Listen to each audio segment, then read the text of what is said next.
CK2, so you're playing a game of CK2. For ages, you have cried out. The only people you could marry were, you know, your sisters, your kids, your daughters, your mother. My greatest achievement. Only close family incest, none of this cousin bullshit. The video that put me on a list. Now, it's surprisingly difficult to fuck your kids.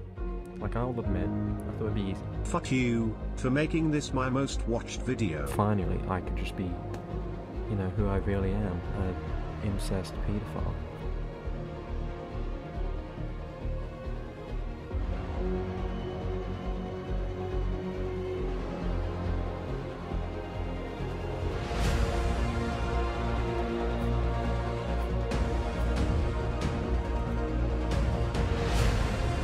Alright, let's cut that music short because this video needs to be under 7 minutes, otherwise nobody's going to watch it. But we are back with the most requested video on this channel, because you're a bunch of fucking freaks. The Incest Challenge.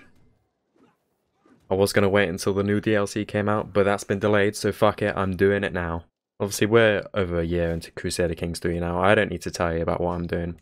Everybody and their nan knows that incest is wincest. This is Crusader Kings. Being Drake and grooming kids is always going to be funny, especially if they're your own kids. There's just something about seducing your own child in Crusader Kings that just gives you a thrill, unlike anything else in this game. It's still probably the best challenge as well. Like, if you can think of anything, let me know, because, you know, I'm running out of video ideas for Crusader Kings. I was going to do a dwarf-only video, but it didn't seem that funny, so we're just rehashing old shit at this point. As you can see, my beautiful incestuous queen has got the lustful trait, the greedy trait, and the temperate trait. They're just fucking overpowered, and I've got the intrigue skills to pay the bills. If anything, the intrigue tree makes it a little bit better because I'm not forcing marriage upon them by changing religion, I'm just grooming them and seducing them from a young age. By this point, everyone knows how to grow quite quickly in Crusader Kings. You just fabricate claims and then you go from there. So I tried to make it a little bit more unique by, you know, throwing in a little bit of murder, throwing in a little bit of swaying, using my intrigue. So pretty much the first thing I did was murder Halfdan because he's probably the biggest threat in the UK, I would say. And then I just took out all my pussy neighbours to make room for the future kingdom of Alabama. Said sleep tight to Ivar the Boneless. That put a real dent in the Viking invasion of Britain. Fast forward about 10 years, my son is extremely horny. The seduction tree method is just perfect for committing incest. You know, all this child grooming it's paid off. 95% chance of seduction is just ridiculous. I've got this meta down to a T. You know, going into this I was extremely confident, and there we see the infamous line, "The love a mother has for her son cannot be wrong," and that's where I know I have succeeded.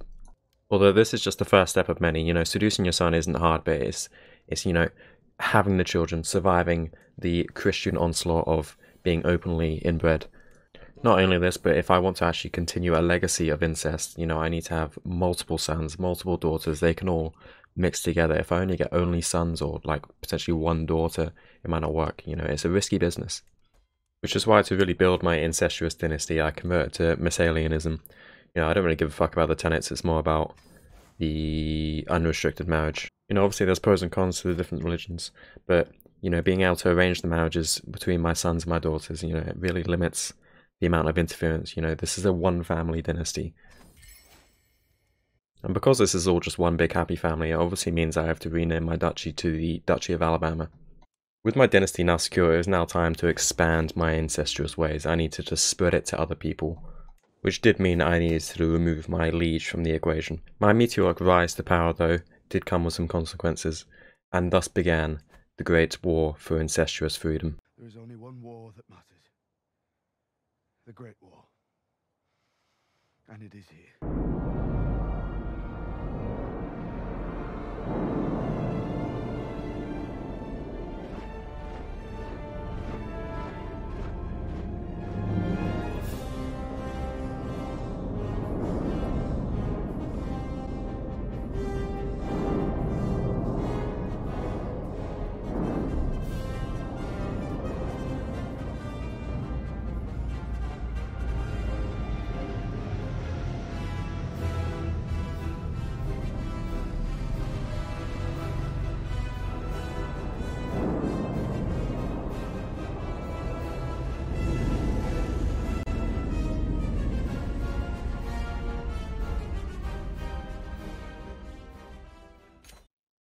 Crushed under my might.